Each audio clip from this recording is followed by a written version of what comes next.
Creamer Media's Mining Weekly is speaking to Beyers Nel, the CEO of Harmony Gold, which has just reported a stellar set of results.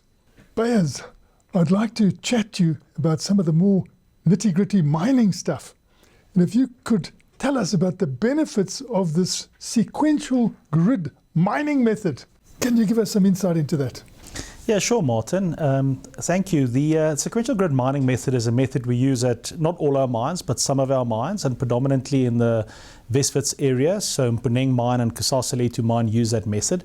And it's a method that structures the mining fronts in a V formation. And what it does, Martin, is it keeps the stresses that trigger seismicity above the normal levels of seismicity ahead of you. So it's a structured, rigid and safe way of extracting ore from these deep mines. And we have seen the preventative controls of seismic management and safety management, in particular seismicity, as helping us to mine these mines not only successfully but safely, which is priority number one for us.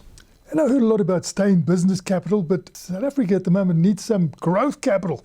Where is your growth capital going? Sure, Martin. Yes, absolutely. I mean, mines are expensive to stay in business. There's a lot of stay in business capital going into the mines in South Africa. But the major capital in Harmony has been going into three assets. And these are our two high-grade underground mines we acquired from AngloGold Ashanti, Mponeng and Moab Khotsong. We are extending the life of those two mines by 20 years with major capital investments, sinking declines, deepening infrastructure to do that. And then the third one was the asset we acquired with Mponeng, also from AngloGold, Mineway Solutions, is a big surface remining project that has been almost complete, the recapitalization thereof, and that would give Mineway Solutions 16 years. So we're very proud to say, Martin, that we're spending a lot of major capital or capital investment in South Africa, which is an area which we are proud to be associated with. We see ourselves as a partner of choice in South Africa, and these are three examples of the projects where we're not only saying we're positive about South Africa, but we also long in capex investment in South Africa. You're also happy that you're starting to target. Can you give us some insight into what may materialize from Target in the Free State, is it?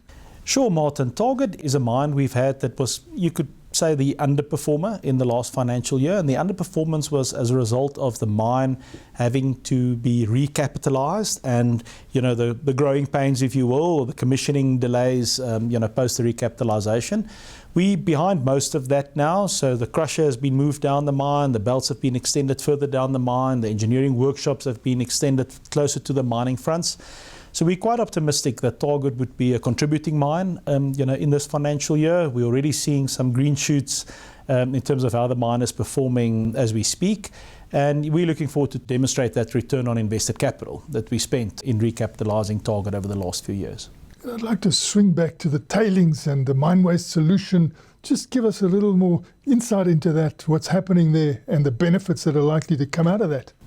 Yes, surface mining is a phenomenal business, and tailings remining, you see in the results, Martin, I mean, there's some stellar performances there, good margins, low risk, and we would love to see more of that in Harmony. For example, we have 5.7 million ounces in the Free State alone, locked up in old tailings dams, which we can bring to fruition. And we are conducting studies to further expand our surface mining reach, both in the Free State and in the West area. Mineway Solutions, of course, being in the Stilfontein area, a key area of growth for us going forward.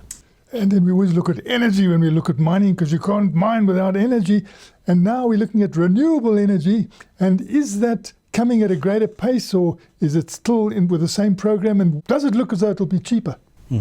Yeah, still the same program, Martin. You recall that we got off a little bit slower than anticipated in terms of getting going on what is now called our Sungazer 2 project. The Sungazer 2 project is a 100 megawatt solar PV plant at our Moab Khotsong operation, which I've just alluded to.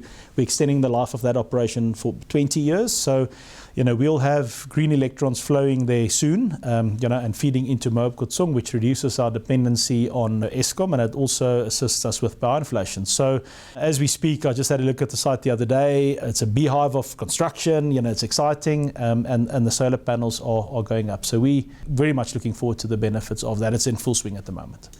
And then finally, you've had a great set of results. What's the big takeaway?